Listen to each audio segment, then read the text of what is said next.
Israeli Prime Minister Benjamin Netanyahu is accusing Hamas of backtracking on parts of the Gaza ceasefire deal announced yesterday, claiming the group is attempting to gain further concessions. And until the issue is resolved, Netanyahu says his cabinet will not meet to approve the agreement. CBS News foreign correspondent Ramy Inocencio is following the latest for us from Tel Aviv and joins me now to discuss.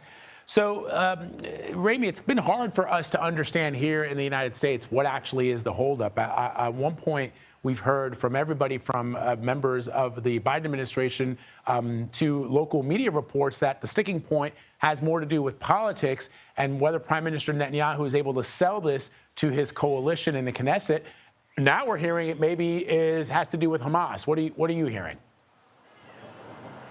Yeah, well, first off, on the face of it, this news will be frustrating and disheartening for people on both sides of this conflict. Here in Israel, waiting for those hostages to finally come home, and also in Gaza for a cessation of the bombing over the past 466 days. Now, earlier today, we got first word, notifications that the cabinet approval had been delayed, and then we got a statement from the Prime Minister's office saying in a statement here that Hamas reneged on parts of the deal, the claim there to extort last-minute concessions. Now, the discussion here from Israeli media is that this may have to do with which Palestinian detainees may be released in exchange for Israeli hostages. The initial agreement apparently was that both sides had agreed that some people, some detainees, would be off limits, but now it's being reported that Hamas actually wants to have, in effect, a veto and a final say on which detainees would potentially come out. My read on this is that they may be wanting potentially higher value targets, higher value detainees, past activists, past leaders of Hamas, who could also be potential future leaders to take over for all those who have already been killed.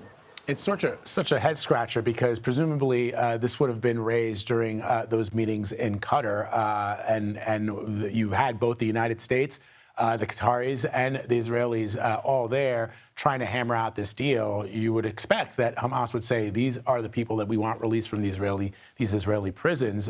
So if they're not able to get over this hurdle, Ramy, then what happens? Well, right now, the read is that on both sides, they're saying that they are committed to this. Hamas did come out with a statement a couple hours ago saying that they are committed to this. One local Israeli news station also said that they believe that this is going to be resolved. If that happens, then it would go to the Security Cabinet, made up of 5 ministers. It would then go to wider and wider circles of approval. It would go to the full cabinet, made of 10 ministers. Then it would go to the Knesset, the Israeli parliament, with 120 people. If that happens, and depending on how this pause in the talks has impacted the future timeline, we may still see the first hostages come out of Gaza this Sunday. Not quite sure how this is impacted, but so far we haven't heard any change on that timeline. Off of that, then phase 1 would start, and we would see the exchange, the release of Palestinian prisoners. Also, we'd see the Israeli military then pull back from population centers in the center part of Gaza to the perimeters. But again, this hasn't been signed. It's been announced, but it still has not been signed, so we're still waiting for that. All right, Ramy Inocencio, the whole world also awaiting to hear what we all hope is good news, which is a cessation of hostilities and those hostages coming home. Ramy Inocencio doing some excellent reporting on the ground for us in Tel Aviv. We appreciate you, brother. Thank you. I want to bring in CBS News White House reporter Willie James Inman for more.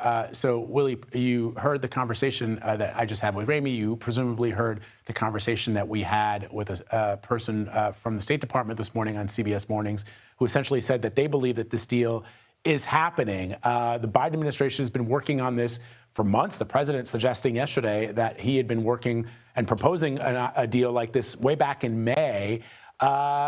So the key issue that seems to be also being discussed now is the role that the Trump team played in all of this. What are you hearing about that?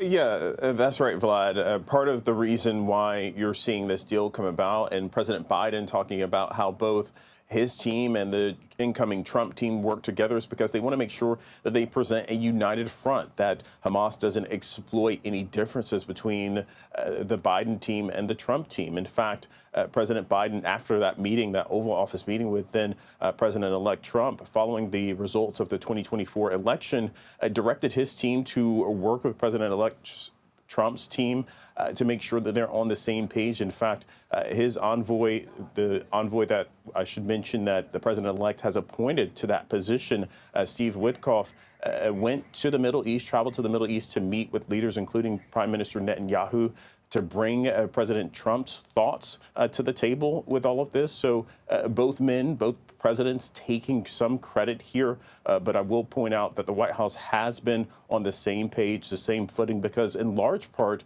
this deal will have to be carried out by the president-elect's team instead of the Biden team, because really the weeks and months that will come, we'll have to wait and see what happens with this deal and how it all plays out. Yeah, indeed. The president, as you know, delivered that final address to the nation. So for all intents and purposes, whatever happens, which is supposed to take place on Sunday, will be part of the Trump administration. But going back to that speech from last night, Willie James, what did the president have to say about wealth inequality in the United States? Yeah, it was certainly an interesting speech, to say the least, because President Biden didn't necessarily spend all of his time talking about his legacy. He talked about how there's a threat of an oligarchy, some tech billionaires controlling American society. Listen to what he had to say last night. I want to warn the country of some things that give me great concern. This is a dangerous concentration, and that's a dangerous concentration of power in the hands of a very few ultra-wealthy people. And the dangerous consequences if their abuse of power is left unchecked. Today, an oligarchy is taking shape in America of extreme wealth, power, and influence that literally threatens our entire democracy, our basic rights and freedoms. Now, the president didn't name names, but it's not hard to figure out who he's talking about here. Perhaps Elon Musk, Mark Zuckerberg, two men who really have grown closer to Trump, especially Elon Musk, since he controls X, and Mark Zuckerberg, of course, controls Meta, Facebook, and Instagram. But it's clear that President Biden wanted to give this warning of sorts to the American people to make sure that they stand guard, essentially, using his words in that speech, his final farewell address from the Oval Office last night to the American people.